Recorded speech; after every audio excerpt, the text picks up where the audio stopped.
আমাদের সেই মোহাম্মত আসেনি? নবীরে ভালোবাসেননি না? নবীরে ওই যে আমাদের দেশে ফাড়া মার্কা আজহারের মতন কাউবয় ডাকবেননি কোনো নবীরে? হ্যাঁ হ্যাঁ, আমাকে এখানে তো মানুষ কম, ওইখানে লক্ষ লক্ষ মানুষ। আরে তোর জনপ্রিয়তার কপালের ভিতরে হিসা মারি, জুতা মারি তোর জনপ্রিয়তার কপালের মধ্যে। আমার নবীর বিরুদ্ধে কথা বলবে তারা আমরা জুতার তলা মনে করি। কথা কোন ঠিক কিনা?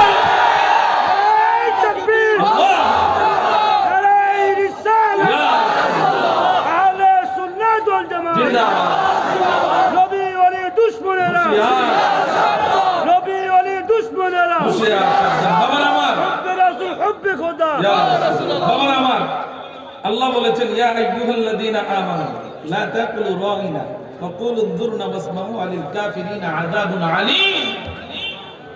আল্লাহ কয় সাবধান, আমার নবীরে রাখাল কইছিল। কে কয়? আল্লাহ। কে বলে? আল্লাহ। এই জোরে বলেন সূরা বাকারার 104 নম্বর আয়াত। অস্বীকারী যারা হবে আল্লাহ রাব্বুল আলামিন বলেন তাদেরকে জানিয়ে দেন অবিশ্বাসীদের জন্য মর্মন্তুদ শাস্তির ব্যবস্থা রয়েছে। যারা এটারে অবিশ্বাস করবে আল্লাহ বলেছেন হাবিব, এ মুমিন জাতিরা, তোমরা আমার নবীকে রাঈনা বলো না। রাঈনা মানে হলো আমাদের রাখাল। রাঈনা মানে কি? আমাদের তো আমার নবী আমাদের রাখাল? হ্যাঁ, এই কথা বল না, আমাদের রাখাল। এই কথাতে বিশ্বাস করবে তার ঈমান। আমি ছোট মানুষ এই মাহফিল থেকে আজকে বলবো, মিজানুর রহমান আজহারি যদি তাওবা না করে তার ঈমান নাই। সে তাওবা করে আবার ঈমান গ্রহণ করতে হবে, নচেত তাকে মুরতাদ, নচেত তাকে কাফের হিসেবে আমরা জানবো। আল্লাহ কোরআনে বলেছে নবীর রাঈনা বলো না, নবীর রাঈনা বলো না। কোরআনের বিরুদ্ধে যেই লোক কথা বলেছে সে অলরেডি কাফের। কাফের কাফের কথা বলে আমার বলতে হবে না। কোরআন শরীফের মধ্যে সূরা 3 কোয়ালিটির। কয় কোয়ালিটির? আল্লাহ তাআলা এক সূরায় আমাদেরকে মুমিনের পরিচয় জানিয়ে দিবেন, আরেক সূরায় মুনাফিকের পরিচয় জানিয়ে দিবেন, আরেক সূরায় কাফেরের পরিচয় জানিয়ে দিবেন। তো আল্লাহ রাব্বুল আলামিন বলেন কাফেরের কেমন বৈশিষ্ট্য হবে তাও জানিয়ে দিবেন, মুশরিকদের কেমন বৈশিষ্ট্য হবে তাও জানিয়ে দিবেন, মুনাফিকদের কেমন বৈশিষ্ট্য হবে তাও জানিয়ে দিবেন। সবকিছু জানার পরেও যেই লোক কোরআনের বিরুদ্ধে কথা বলবে তাকে কোনোদিন আমরা মুসলমানের কাতারে গুনতে পারি না। রাজি আছেন? রাজি আছেন না? হুজুর আপনার মাহফিলে মানুষ কয়জন? হের মাহফিলে তো লক্ষ লক্ষ। তো হের পিছনে যাওয়া দরকার। বুঝেন, যদি এই কথা যুক্তিতে আসে, অনেকেই আমাকে হুমকি ধমকি অনেক কিছু দিয়েছে বন্ধুরা। আমার ফেসবুক মেসেঞ্জারে অনেক কিছু আমাকে হুমকি ধমকি দেওয়া হয়েছে। আপনি জনপ্রিয়তা দেখে চলে, আরে এমন জনপ্রিয়তা আমার দরকার নাই। 10 জন মুমিন থাকলে এটাই এনাফ। কথা বলেন না?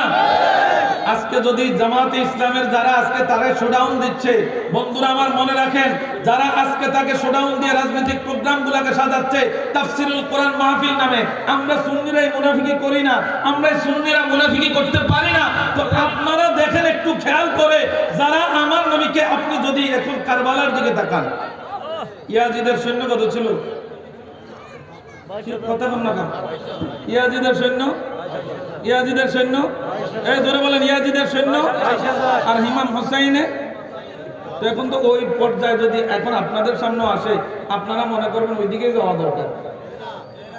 হ্যাঁ, ওইদিকে যাওয়া দরকার। হেমিলিয়নের বাসিওয়ালার গল্প শুনেন নাই? শুনছেন নি? কেউ কথা বলেন না। হেমিলিয়নের বাসিওয়ালার গল্প শুনছেন? যদি না শুনে থাকেন এখন আবার পড়ার চেষ্টা করবেন। আমাদের ঈমান নিয়ে ছিনিমিনি খেলা হচ্ছে, ঈমান নিয়ে ছিনিমিনি খেলা হচ্ছে।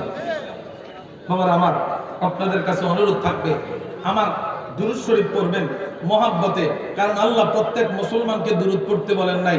আল্লাহ তাআলা স্পেশাল ভাবে অর্ডার দিয়েছেন, ইয়া আইয়ুহাল্লাযীনা আমানু, ওহে ঈমানদারের দলেরা, সাল্লু আলাইহি ওয়া সাল্লিমু তাসলিমা, নবীর উপরে আদবের সহিত দুরূদ পড়ার জন্য অর্ডার কার? আল্লাহ। জোরে কোন? আল্লাহ। আরো জোরে। আল্লাহ। প্রত্যেকে জবান